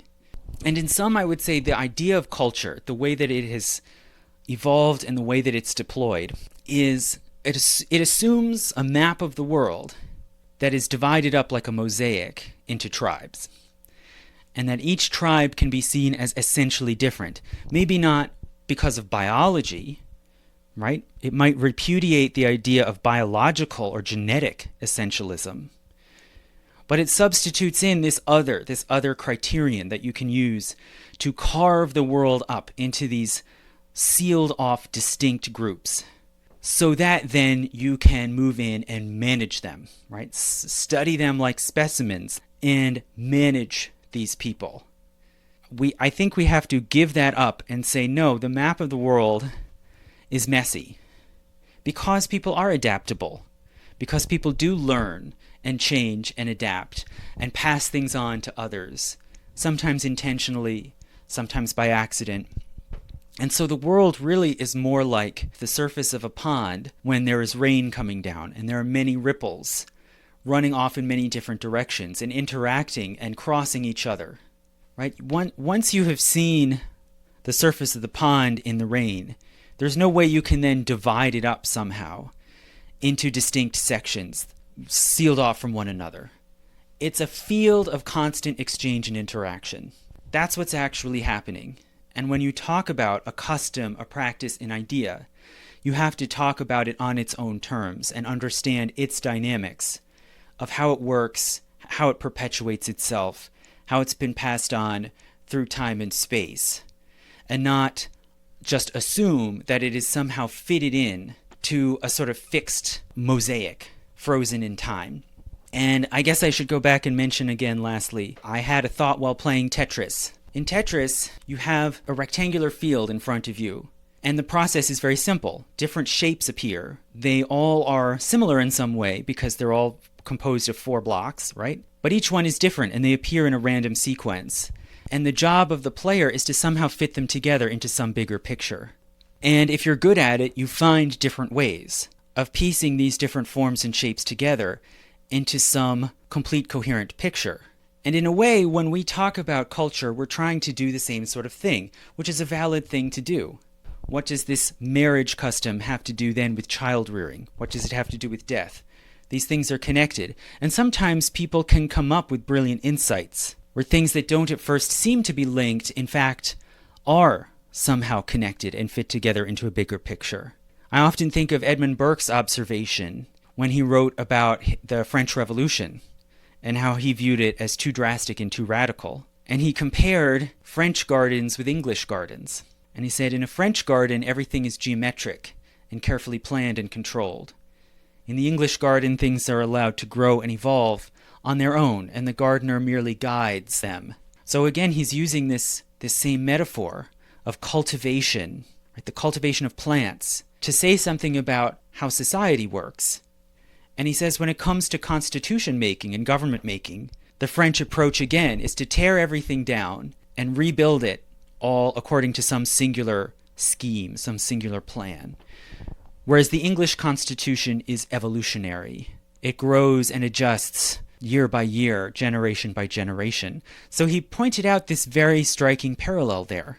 There's a sort of similarity in how the French approach gardening and government, and likewise in how the English approach gardening and government. It's a very clever point. Is there a real connection there? Maybe. Is there some sort of underlying attitude, some underlying mentality that distinguishes the French from the English, and that then influences how the French garden and how they do revolution?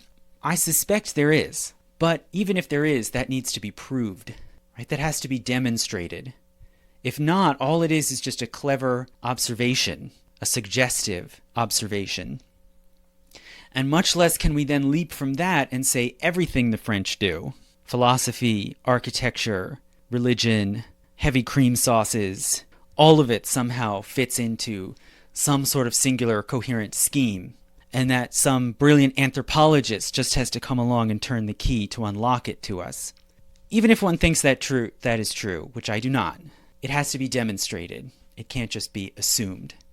As far as I can tell, unless somebody proves otherwise, there is no such bigger scheme. People are taking all sorts of different actions for all sorts of different reasons. Some of them conscious, some of them unconscious. Some of them because of tradition, some of them because of unconscious, unintentional habit, some of them because of individual choice, some of them because of the promptings of biology or their genes. But for whatever reason, people take all kinds of different actions in different contexts. And unless somebody finds that magic key, we're just going to have to keep interpreting what people do, case by case. So I would say just show some appreciation for the actual complexity and adaptability of real people and their real behavior. So again, thank you so much for listening, and I'll talk to you again soon. Hopefully I will continue soon my series on the origins of World War I, and the next country I plan to examine is the one that really, in a sense, started the war, and that's Serbia. Thank you.